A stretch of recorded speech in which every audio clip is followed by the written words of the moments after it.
Em nome do Padre, do Hijo e do Espírito Santo. Amém. Que Deus guarde estas palavras em nosso coração e em nossa mente em Cristo Jesus, nosso único e suficiente Senhor e Salvador. Amém. Mis hermanos, todas as pessoas sofrem. Isto é verdade. Seja rico ou com pouco dinheiro, há sofrimento. Seja cristiano ou não cristiano, há sofrimento.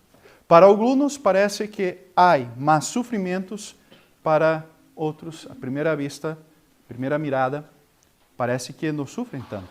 Pero há sofrimento. Todavia, creio que o pior sofrimento é quando um hijo está sofrendo. Os padres e as madres podem falar de esto com tranquilidade. Padres e madres passam a noite despiertos para cuidar de seus filhos com febre. Padres ou madres passam a noite e não dormem quando seus filhos saem para uma fiesta e estão tardando para chegar em casa. Há sofrimento. Quando temos sofrimentos, desejamos a curação, muito pronto. Ou também esperamos por milagros em nossas vidas. Em nosso texto de hoje, temos um padre que está sofrendo com seu filho. Seu filho está cerca de la muerte e o padre camina cerca de 30 quilômetros para chegar hasta Jesus. Ele tinha dinheiro. O texto habla que era um oficial del rei, uma pessoa nobre, uma pessoa com dinheiro. Este padre escuchou comentários de Jesus, sabe que é acessível, se põe em caminho hasta ele.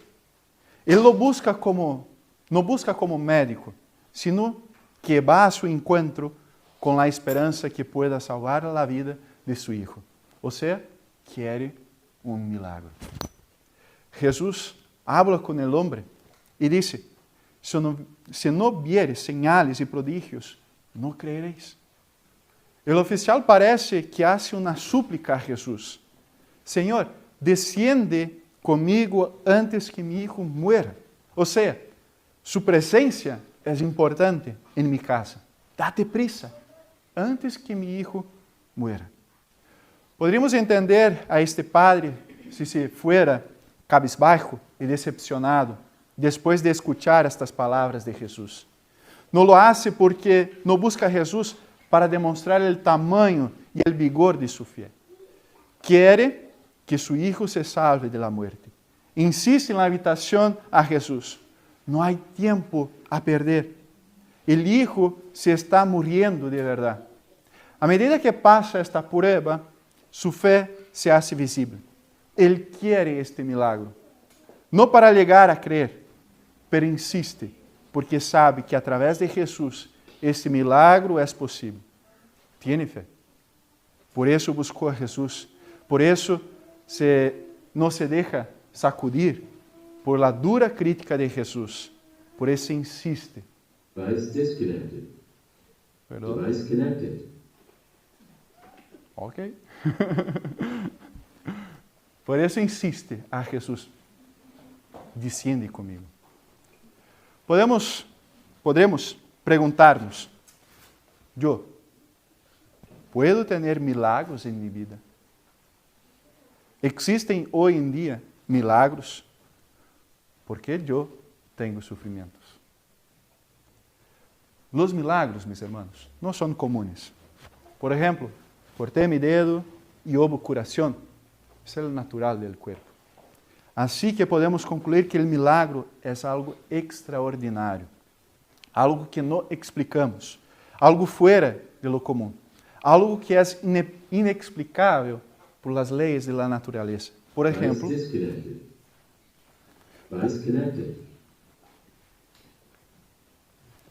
exemplo, quando nós leemos em livro de Gênesis, a criação é algo inexplicável. O éxodo, a libertação do povo, é algo inexplicável. Ou também curações especiais. Outra pergunta que devemos hacernos: ¿cuál es la función de los milagros? ¿Por qué tenemos milagros registrados en la Biblia y hoy en día no vemos tantos milagros? Quando miramos os milagros realizados por los apóstolos, estavam revelando algo novo. Señalavam a Cristo. Por exemplo, veniam e diziam que tinham um mensaje de Deus e para demonstrá-lo, faziam milagros. Señalavam a Cristo e sua obra. Hoje, não necessitamos nenhuma nova revelação. Já está revelado todo hasta o fim. Todo está em la Bíblia. Também temos muitas advertências contra as señales falsas e os prodígios. O diabo sempre simula a obra de Deus. Por lo tanto, a presença de supuestas curações que são totalmente diferentes das curações de la Bíblia não deveria surpreender-nos. Pode ser o diabo agindo. Porque as curações do Novo Testamento apuntam a Jesus e sua obra, não as pessoas. Os milagros também que Cristo realizou apuntam a sua natureza salvadora. É decir, o milagro em si não é o fim, sino a salvação de la persona é importante. Assim que Jesus sempre habla, tus pecados te são perdonados. Assim que Jesus mostrou a seus seguidores várias vezes que em Ele há a salvação. O acto em si não importava, pero o perdão e a salvação eram os mais importantes. Jesus, em nosso texto, disse ao homem: tu hijo vive. Jesus não lo rechaza. Lo dije Jesus acompanhado del mandamento. ¿Ve? El Padre es enviado de regreso a su casa. Jesús no va con él. Y esto el texto habla. Lo acompaña solo la promesa. El Padre regresa con las manos vacías en la presencia física de Jesús. Camina solo. Aún así, el regreso es totalmente diferente de la venida. No solo cambiam os árvores e as casas que passam do lado direito do caminhante ao esquerdo e vice-versa. O curso é o contrário, não porque o sur está no norte e vice-versa. Todo é diferente, porque camina em outra perspectiva. A venida estuvo marcada por la perspectiva inminente de la muerte de su hijo, por la probabilidad de la muerte, de encontrar una persona que puede salvar a su hijo. La vuelta, el regreso, está marcado por la esperanza de encontrar la vida. A partir del encuentro con Jesús, Él tiene la esperanza. El Padre camina hasta su casa, conmovido por el mandato de Jesús. Tu hijo vive. Esta fe es un regalo de Dios. Nadie lo obtiene por su propio esfuerzo. Confía en lo que aún no ve, en lo que aún no sabe. Confía en lo que espera ver, en lo que se le ha prometido. Confía en la palabra de Jesús. Los pasos del Padre, antes apresurados porque estavam movidos por el miedo de la muerte, ahora são apresurados por la esperança em la palavra de Jesus, por la esperança de la promessa. E agora, mis hermanos, como nós outros enfrentamos nossos sofrimentos, nossos dolores? A primeira coisa, busque a Jesus. Cristo parou para ouvir o homem. Cristo estava de caminho. Cristo parou para ouvir aquele homem. Cristo escuta nossas orações e nossas súplicas quando nós outros temos sofrimentos. E também, não só espere livramento e señales. Cristo trabalha o melhor em nossas vidas e como Ele deseja.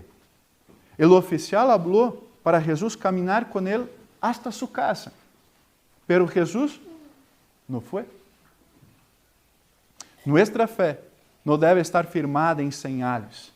Ele pode hacerlo, pero não pode estar firmada en estes señales.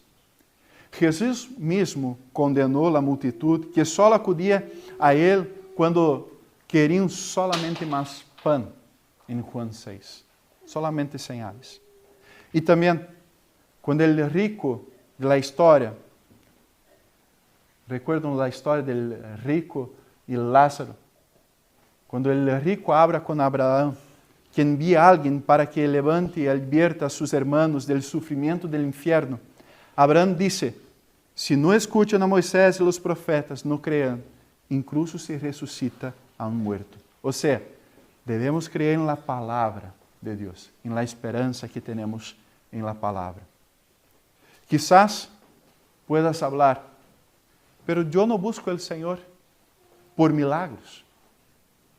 Todavía, nuestra naturaleza no le gusta quando Deus não obra como nós queremos. E quando nossa naturaleza não le gusta, empezamos a negociar com Deus.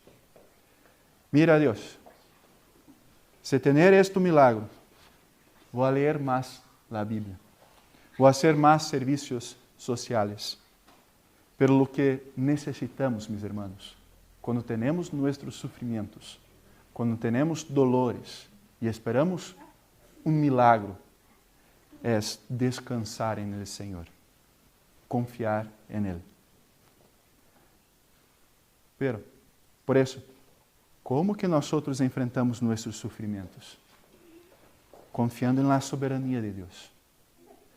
Ele sabe o que necessitamos e sempre hará o melhor para nossa vida. Finalmente, creemos em milagros. ¿Creemos en los milagros en la iglesia luterana? Sí, creemos. Dios puede hacerlos. Si no creéramos en los milagros, no oraríamos. Y también creemos en lo milagro que no falla, que es el perdón de los pecados. Los milagros pueden suceder y Dios sea alabado por ellos. Y cuando tenemos un milagro en nuestra vida, es un recordatorio del milagro más grande, el perdón de los pecados, la vida y la salvación en Cristo. Si no llega el milagro en nuestra vida, no es el abandono de Dios, porque todavía ya tenemos el milagro más grande. La tarea del cristiano es confiar en Dios y que Dios hará lo mejor. Por eso, en nuestra iglesia hay curaciones y milagros, sí. Aquí somos sanados del pecado y por el perdón de Jesús. Aquí tiene lugar el milagro del bautismo, donde incluso un niño recién nacido recibe el perdón, la fe y la vida en Cristo. Aquí tiene lugar de la Santa Cena, el milagro de la Santa Cena, que tenemos el cuerpo y la sangre de Jesús, el perdón, la vida y la salvación. Aquí também somos sanados del egoísmo e levados a pensar e actuar a favor de los demás e não só em nós mesmos. Aqui creemos em Cristo e temos a esperança que sua palavra é verdadeira e não falha. Este texto de hoje, mis hermanos, quer levar a los enfermos e a los sanos a mirar a Jesús. Habla a los que caminam entre Cafarnaum e Caná, ya sea en la ida o la vuelta. Juan não quiere traer solo uma história sobre Jesús, sino que deja claro la confesión que Jesús es la vida y reina la verdadera vida sobre la muerte. Podemos ver a partir de este texto que la enfermedad y la sombra de la muerte están en nuestro camino, pero que Dios no nos abandona.